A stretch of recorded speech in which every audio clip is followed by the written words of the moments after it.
Good afternoon, everybody. My name is Jeff MacIntosh, and I am the Winston-Salem City Council member for the Northwest Ward. Arbor Acres is located in the Northwest Ward. A couple of weeks ago, a month ago or so, we did a little downtown tour to sort of refresh people on what is going on in Winston-Salem, and it was a pretty big success. So we thought we would bring it home to Arbor Acres and do another presentation. How many of y'all are born and raised in Winston-Salem? Pretty good percentage. How many of you have been here for 10 years or less? So kind of a mix of people who are from here and people who are not. Even if you are from Winston-Salem, what I'm about to run through may be some things that you don't know have occurred and taken place within the last several years. Since 2000, there has been almost $2 billion of investment made in downtown Winston-Salem. And while there's a lot going on in the whole city, downtown Winston-Salem seems to be the place where most of the energy is happening, and it's what helps us recruit new companies and people to come relocate in Winston. Yes, ma'am? Where are the investment dollars coming from? It's primarily private funding. There is some public funding, but there is very little public incentive money that's been paid for these investments. In the beginning, there was incentive money to sort of prime the pump and get things rolling, but now the private market is doing the bulk of the investments. And please feel free to ask questions during my talk, but then at the end I'm going to stick around and answer any questions that you have, but please feel free to ask questions. Jessica. Downtown Winston-Salem used to be a ghost town. When Susan and I bought our first house down behind the Sawtooth Center in 1983, the streets were literally empty after 6 o'clock at night. So this is a relatively recent shot of sidewalk dining in downtown. During the holidays, we light the trees up, and Winston has become a place where people travel to see what's going on. The northwest part of the state comes to Winston-Salem to shop. They come here to eat out at diners. They come here for entertainment with a theater and movies. So we've become kind of a destination spot. This is some of the public dollars that we have spent. We're going to take a look at Haynes Park. Haynes Park, in the 2014 bond issue, we asked the citizens of Winston-Salem to support some restoration work and upgrades to Haynes Park. Haynes Park, I like to say, is the most loved parcel of land in Winston-Salem. It is used by so many people of different age groups for different purposes. The schools use it, the YMCA uses it. People go there to just relax in sort of the open natural setting. The tennis courts in Haynes Park are known statewide. We have lots of tournaments there. They're just very high quality and people really enjoy playing tennis there. So this is an entrance that we added from the West Highland side, using all natural stone that blends in with the existing stonework there. This is more of that same area. So these were some of the things, some of the enhancements that we did. But we also have children's play areas, and it's so loved that it has gotten worn down. So we asked the citizens to approve $2 million to fix it up, and we have done about half of the work there and have another half to go. So it's someplace, if you get a chance to visit, is really spectacular. The land was donated by P.H. Haynes in 1919, and it's been a park ever since. These are the tennis courts, and we added these circular seating areas, and they're very, very popular. People love to watch matches from that vantage point. During the rededication of Haynes Park back in August, we buried a time capsule. So this is going to be put in the ground for 50 years, and it just has mementos. It has a discussion and a paper about what a day in the life of Haynes Park is like in 2019. So 50 years from now, people can open that up and compare it to what's happening in 2069. Another park that's in our downtown area is Grace Court Park. It is in the historic West End district, and the gazebo here has lots of weddings and lots of events take place at it. And the West End, if you don't know, it's right next to downtown, developed in the late 1800s and early 1900s. There are some really fine homes there. This one, I believe, is on Cascade Avenue. This one is on West End Boulevard. These are two new houses that are being built to look like the houses that are already there. The one on the right-hand side, I think is already occupied or will be soon, and the one on the left-hand side you see is under construction. But they're very similar to what is already built in the region. We're going to come down 4th Street, closer to downtown now, and do y'all know Texas Pete? You've heard of Texas Pete, right? It's manufactured by Garner Foods. They moved their headquarters here about 2 years ago.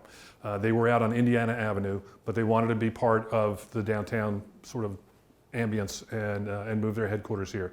This building actually has a test kitchen downstairs, and they plan on bringing in some high-level chefs to kind of show off, so that should be fun. This section of 4th Street is known as Restaurant Row. From Broad Street down to the Reynolds Building, there are 17 restaurants. And a lot of those restaurants were there because 10 years ago, 12 years ago, the city did loans to them to help them get started. Restaurant business, as you know, is a very risky business. A lot of them close. So banks are a lot of times unwilling to provide all the capital needed to open a restaurant. So the city said, we'll do that if you locate along this strip, and it has worked tremendously. It is now the place to go in town to eat. This is Aperture Cinema. It is what's called an art house cinema. The 3 locations inside the building where you can see films are all very small. I think 80 or 90 people at most can see films there. But they are able to get movies that can't fill a big movie studio. So the Grand and some of the other studios, you have to have movies that will appeal to enough people that you're going to fill the arena. But these are films that may be more kind of a niche film place. It's used heavily during the River Run International Film Festival, which occurs every April in Winston-Salem. It's gotten to be a big deal. There are now several hundred films that are shown during that period of time. And people come from all over the world. Directors, actors, and film buffs come to Winston-Salem during that time period to participate in this. If you're a documentary filmmaker and you want to get your film recognized or maybe entered into the Oscar race, you can bring it here to Winston-Salem to the River Run Film Festival, and it gets judged. And so it's attracted a tremendous amount of attention and has really been very successful. It's brought a lot of people downtown. It's brought a lot of people into town to use our hotels and our restaurants. Another big festival that we have is the National Black Theater Festival, and it occurs every 2 years, and it just occurred in 2019, so 2021 will be the next one. But it fills all the restaurants and all the hotels downtown, and again, people come from all over the world to be involved in the productions, but also to just come and be a spectator. So it brings a lot of tourism business to Winston-Salem. Camino is a bakery and coffee house along 4th Street, very well loved. We now have probably 5 or 6 coffee houses downtown. And are very popular. This is the only new condominium development that has been built downtown since 2006. I was involved as a broker on this, and it's been a very successful project. And they're very high end, but they sold very quickly. It's called the Twin City Lofts. Callidium is a museum that is a combination of the old Children's Museum and the old Sci-Works Center that was up north of town. The 2 successful organizations merged and are building a new facility downtown. And this is the location of the old Sheriff's Building. They have since moved out. They've been out for 5 or 6 years. The county has donated that land, and the county is contributing $30 million for the construction of the new museum. And the organization is also doing a private fundraising ask for another $10 million. So it's a $40 million project that'll be completed by probably 2022 or 2023.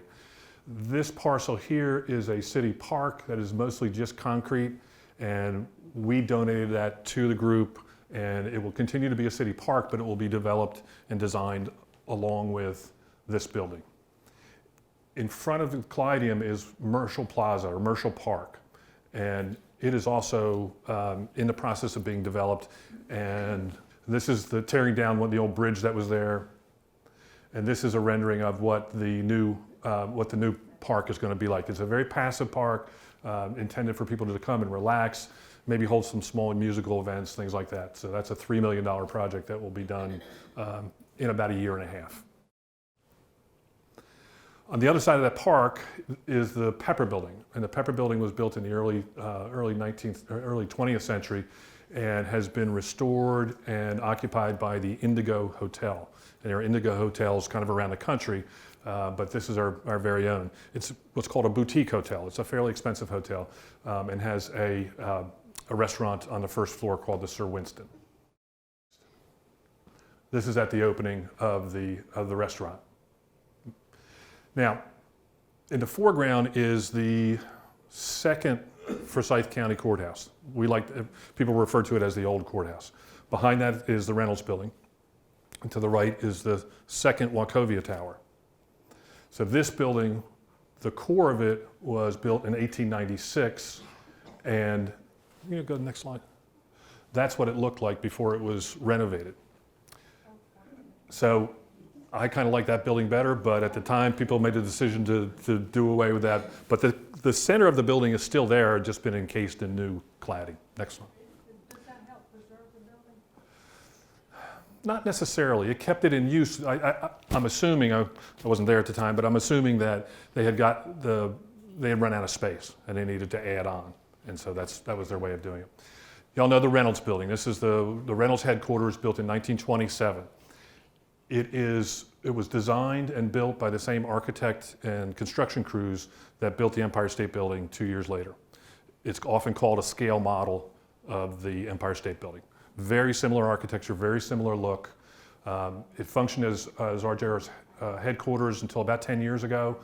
It was bought by a group out of Philadelphia, and they have put a hotel and apartments in it, as well as a very high-end restaurant. And it is doing spectacularly well. Next slide. So let's talk about skyscrapers. This was the original first skyscraper in Winston-Salem. It was the first Wachovia skyscraper, built, I believe, around the turn of the century, 8 stories. And that was really big back then. Next slide. This is the next skyscraper. This is the O'Hanlon Building, and this sits at the corner of Liberty and 4th Street. Still there, still in use. Next slide. Pepper Building that we talked about came next. Next slide. This is the Nissen Building. And a lot of people pronounce it as Nissan, like the car, but it's actually the Nissen Building. The family that built this building, their business was wagons. They built wagons down on Wachovia Street. And many of the Conestoga wagons that went across the country were built on Wachovia Street. Many of the wagons used in World War I were built on Wachovia Street by the Nissen family. It was quite a successful company. This was their first building downtown. It's usually referred to as the Castle, and this is down near the Reynolds production area. But it's a beautiful building, still in use. Actually, somebody lives upstairs and has their photography studio downstairs. Next slide. So, the building on your right says Winston Tower, but it used to say Wachovia before all the bank buyouts. It is the second Wachovia Tower, and people often say and joke that it is the box that the Reynolds Building came in. So it was somewhat unpopular at the time they built it. It's an international style of architecture, but now is well known, and was the highest building in the Southeast for a long time before a building in Atlanta was built. Next. So that was the first Wachovia Tower. Next. That's the third Wachovia Tower. And it was designed by an internationally famous architect, Caesar Pelli, who died just recently, probably 2 or 3 months ago. And it is now the tallest building in Winston-Salem. It's called the Wells Fargo Tower. We all know Wachovia was sold to First Union, and then First Union was bought out by Wells Fargo. So it's the Wells Fargo Tower. Next. Next door to it is the BB&T Tower, and BB&T, as you guys probably do know, will be moving their headquarters down to Charlotte. The vast majority of their employees will stay in Winston, but their CEO, CFO, the chieftains of the organization will be moving to Charlotte. If you're a bank the size of BB&T, and they're merging with SunTrust, but if you're going to be that big a player in the financial industry, you have to be either in Charlotte or Atlanta or New York. So we hate to lose them, but they've been a good corporate citizen and will continue to be one, and we'll still have a lot of BB&T / SunTrust jobs in Winston-Salem. Where is SunTrust headquarters? SunTrust is out of Atlanta. And so the decision was made to not move it to either Winston or Atlanta, but a third location being Charlotte. Next. Oh. Okay, we saw the two old courthouses. This is the current Forsyth County Courthouse. The style of architecture of this building is called brutalism, and it was first made popular by an architect in Boston who designed the Boston City Hall. And personally, I don't think the style has worn well. We are getting ready to build a new county courthouse, so very few people will shed tears over this. The law enforcement community, the judicial community hate this building. There's no windows, there's no natural light, no air circulation, there's a lot of mold, safety concerns, so no one will shed a tear when this building comes down, including me. Next. This is the spot that the new one will go in. To the left is the Forsyth County Government Center, and to the right is a hole in the ground that's there because a great old Wachovia brick tobacco warehouse burned to the ground in the early 2000s. They were doing some work, a welder was doing some work, it caught fire and the building unfortunately went up in smoke. So that'll be the site of a $140 million new Justice Center. Now where is that? That is on Chestnut Street, the intersection of 2nd and Chestnut. Let's move down to kind of the industrial core area of the Reynolds operation. These are the smokestacks from the Bailey Power Plant. Next. This is what the industrial complex, the warehouse manufacturing complex of R.J. Reynolds looked like in its heyday. And I can't tell exactly, but I think there's a mix of horse-drawn wagons and motor vehicles down there. So this has to be from probably the 19-teens or maybe the 1920s, but early in the 20th century. And you can see how big a complex this was. There were factories all over the place. Next slide. They were powered by this structure here. There were huge steam boilers in this facility, and they ran steam pipe to all these other manufacturing facilities. And they ran steam pipes over to the R.J.R. Reynolds headquarters building to heat that building.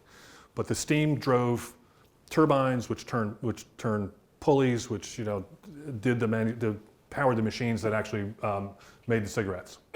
There was talk years ago about taking the smokestacks down, but thankfully they didn't. They're a real nice sort of skyline feature. The building here that you see is the start of a new construction project that will add 125,000 square feet of new office space there that is already leased. There's a company that's going to be moving into that, so that's going to be a lot of. I'm sorry. Who is the commercial real estate? That is, it's Robin Team. I'm trying to remember the name of the firm, but Robin Team is the driving force behind that. Next. Smokestacks to your right, the third Reynolds Tower in the background. This is Bailey Park. For years and years, this was just a vacant lot. And Wake Forest University and the Wexford companies came along and said, this would be a great place, since we're going to have all this new activity down here, let's build a park. This bandstand is used quite a bit. There are food trucks that come along here. There's yoga in the park. It's a very, very well-used park. People really love it. We had a kite flying event there a while back, so it's almost constantly in use. It's been a real success. Next. From that last picture, if you turned around, this is what you would see. This is one of Reynolds' production facilities from the past. It is now the Wake Forest Biomedical Center. Next shot.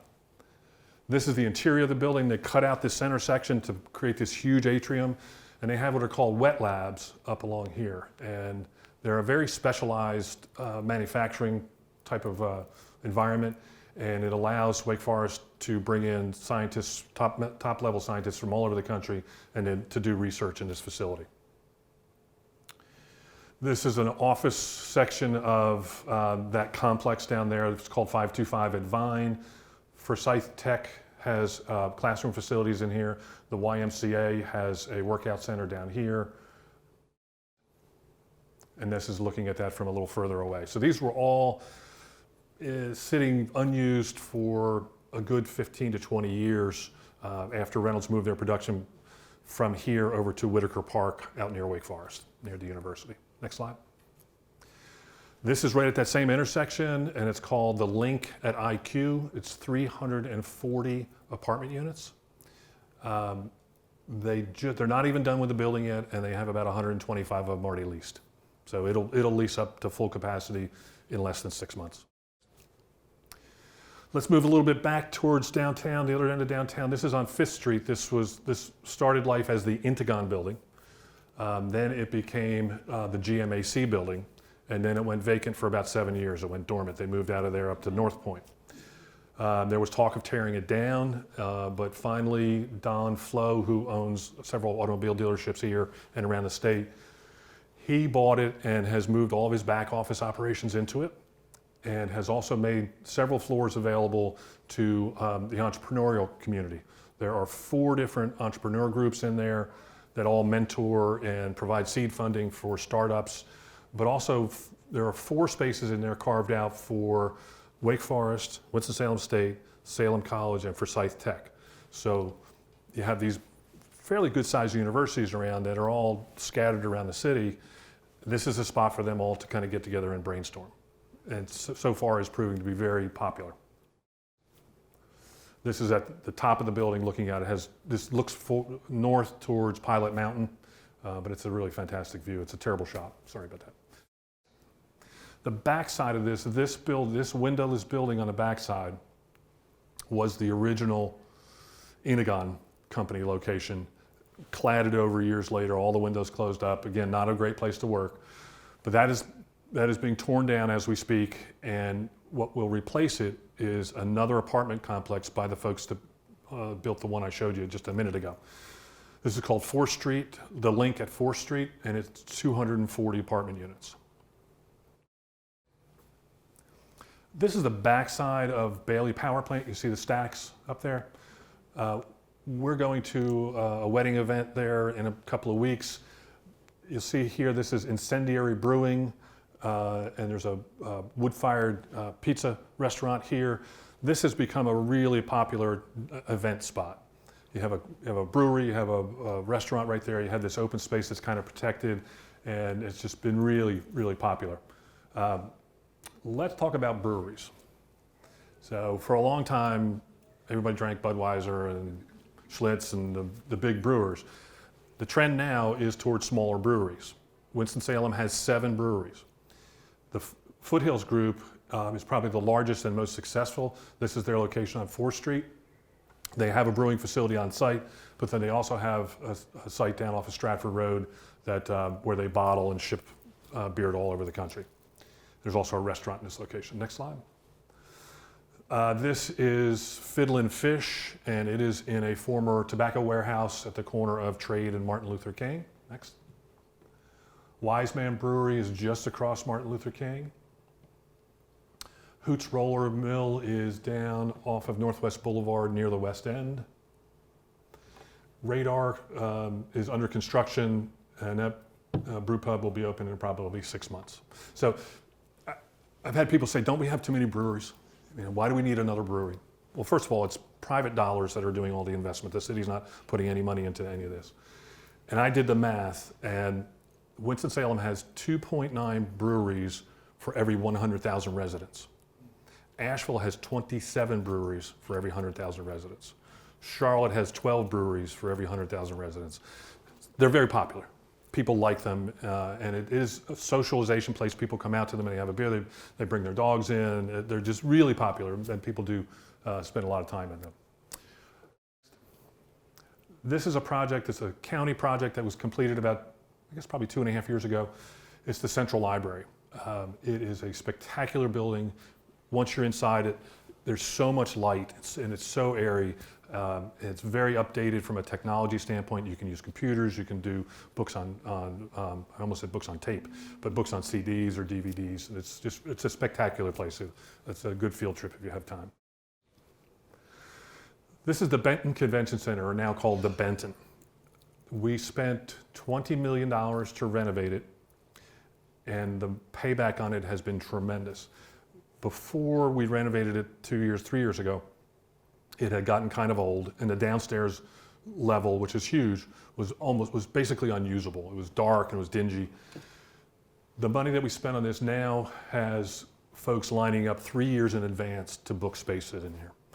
So when people bring their conventions here, they bring their business here, they come from out of town and they bring their dollars with them and they leave their dollars here and they go home. So they spend money at restaurants, they spend money at bars, they spend money at retail places, and it's a very good bang for the buck and has been really, really well received. Oops. We have a big bike race every year. It's again nationally known, internationally known, and it drives by here. So, okay, let's talk about hotels. We talked about the Reynolds Building being converted to a luxury hotel and apartments. Next slide. This is the entrance. It's a terrible picture. I apologize for that. Next. In the basement of this, you've got a bowling alley. There's a slide. There's a whole bunch of recreation facilities like pool tables and foosball tables. Not designed for kids. This is for adults. So it's something that more and more hotels are doing. This is a Marriott courtyard that's being built on 4th Street. It's about a $23 million project done by a local developer, John Reese, and several of his partners. The Hampton Inn, I saw in the newspaper this morning that they had announced they were open. This was the slowest construction project I have ever seen. It took them almost 4 years to build. Everybody kept asking, when is that going to be done? When is it going to be done? But it's finally done and it's open. And it's across the street from First Presbyterian Church downtown. Embassy Suites and the Marriott are both undergoing multi-million-dollar renovations by their respective groups, all private money, and getting long-needed facelifts on both of those. This is the backside of Pepper Building. We had looked at the front side of it before. Another hotel is being built here. It'll be 133 rooms. This is the BB&T Stadium where the Dash play baseball. Twice voted the best minor league baseball stadium in the country. Where you see parking now, out in here and over here, the original plan 12 years ago when this project was done, these investors bought all this land out here as well. The original goal was to have a grocery store, a couple of office buildings, a couple of hotels, and 700 or 800 apartment units built out in that area. It really stalled. Very little has taken place. But recently, somebody bought a little stretch here, and they're doing a self-storage unit, self-storage building, not the old kind that you see that are one level. This thing looks like an office building. I should have taken a picture of it. And then this area right over here, a developer has purchased and is building another 277 apartment units there. This is the old post office downtown. It has been repurposed and is now called the Millennium Center. And it's an event space and lots of really cool events there. There are music presentations, just weddings in there, but it's a really nice space inside. It's a really pretty old building. It's one of the most beautiful buildings in Winston, I think. The Ramcat is a local music club that 3 gentlemen who have been involved in the music business for years and years opened up about 3 years ago, and it really made an impact kind of on a regional basis. Again, people are coming into Winston for events at Ramcat from kind of all over the northwest part of Winston-Salem, or northwest part of North Carolina. So it's been very, very successful. I'll draw your attention to that sign. There's a club, it's actually a bar in this building, where you throw axes.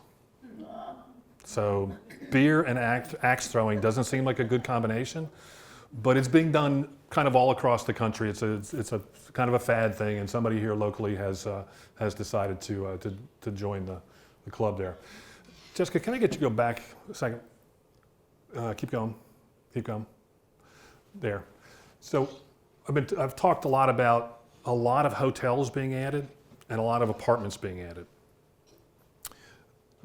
And again, they're all private sector investments.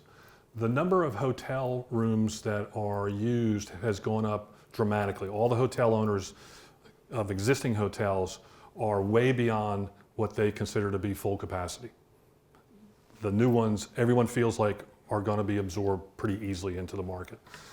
The number of apartments we've gone from, when Susan and I bought our first house downtown in 1983, there were probably literally 25 or 30 people living in the central business district of downtown.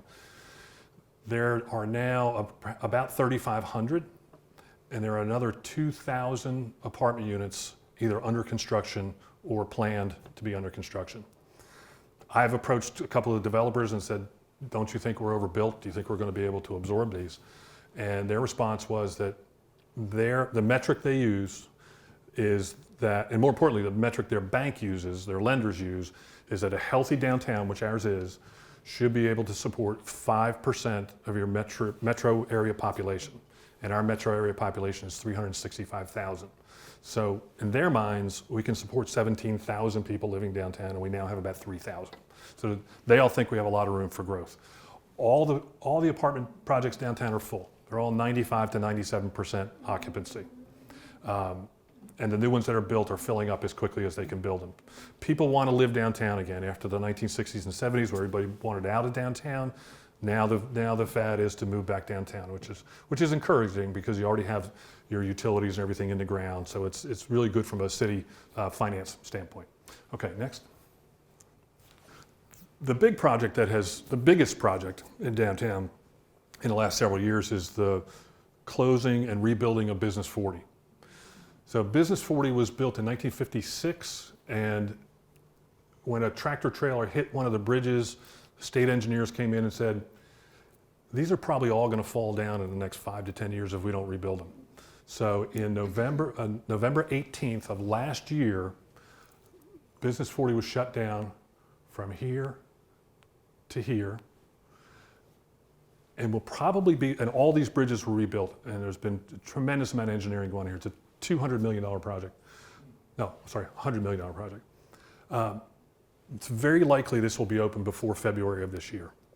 The amount of work that has been done in a short period of time is just incredible. It's amazing. The Peters Creek Parkway Bridge was converted from a 4-lane bridge to a 7-lane bridge. All of these loops and intersections are all rebuilt. This bridge has been rebuilt, and this is already done and functioning. Several of these bridges are already done and are functioning. It is now possible to come in from the east, from Kernersville, say, and to take this all the way to Main Street. So this section is the one that's really still under construction, and it's going really rapidly. There was a lot of consternation, a lot of worry about what was going to happen when it closed down because it was carrying 60,000 cars a day.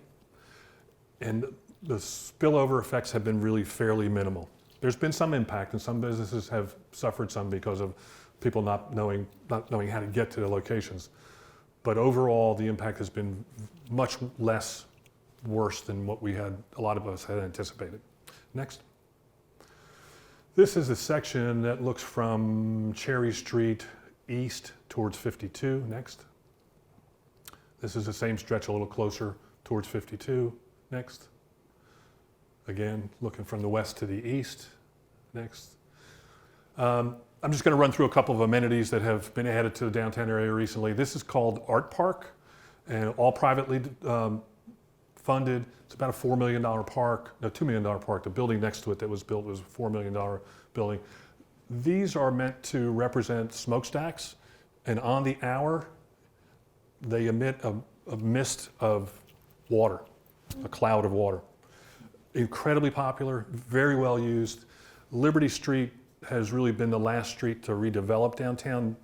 It was kind of the last ghost town. This has helped energize it, and now there's a lot of activity, a lot of redevelopment going on there. Next slide. This is one of many street festivals that occur. The first Friday of every month, they close off Trade Street and have what's called First Friday. Just the number of street fairs has grown dramatically. People really like to be downtown. Next. This is the Mast General Store, and a lot of people know Mast from their home in Valley Cruces, North Carolina. They open very few stores. They have about 10 stores now, and they're very careful about where they choose to open them. They spent a lot of time looking at Winston-Salem, and they finally did, 3 years ago, open this store that they call their flagship store. and they are extremely happy with how Winston has received them. Their business is very good, and they're very happy to be here, and we're very happy to have them. Lots of jobs. And it also supplies some retail for people who come to see conventions. It gives them some place to go shop. It's been a very welcome addition to the city. Next. Restaurants. There are so many restaurants in downtown. I started to try to piece them in, but there are just kind of too many to cover. Mary's, of course, Mission Pizza, the Catherine, Camel City Barbecue, Sir Winston, just over and over, just new restaurants popping up all the time. Next. And this is more restaurants that have opened in the last several years. Sweet Potatoes, which is here, is very, very well known around the region, around the country. It's a very southern home-style cooking, but it's got a sort of a modern flair to it. It's been extremely successful. It was so successful that they moved from a location up the street to here about 2 years ago in order to expand, to accommodate the business. Next. That's pretty much my presentation. I brought a bunch of Winston-Salem visitor guides. Please feel free to pick one up on your way out. It covers more than just downtown, but it also talks about downtown and has some resources for you, where to stay, what to do, where to eat. And they're nice to have around for when you have guests come into town, and to be able to hand them to it really kind of gives them an idea of what all is available here. And as I said at the beginning, Winston-Salem really has become a destination, a real tourist town. Those of us who live here sometimes don't think realize how much is on offer, but it really has grown into be a very, very lovely little town.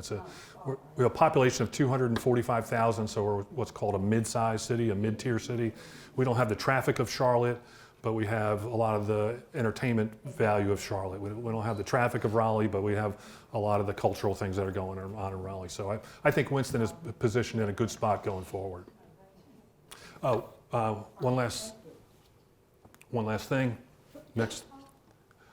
I wanted to thank my mother-in-law, Eloise McLean, who's one of your fellow residents here in Arbor Acres, for helping me get this set up to bring some entertainment to you guys. If ever I can be helpful, please let me know. My business card is stapled to the visitor guides. I'm a full-time city councilman. It's a 7-day-a-week job, and I answer the phone and respond to emails, so I'm happy to answer any questions or concerns that you might have.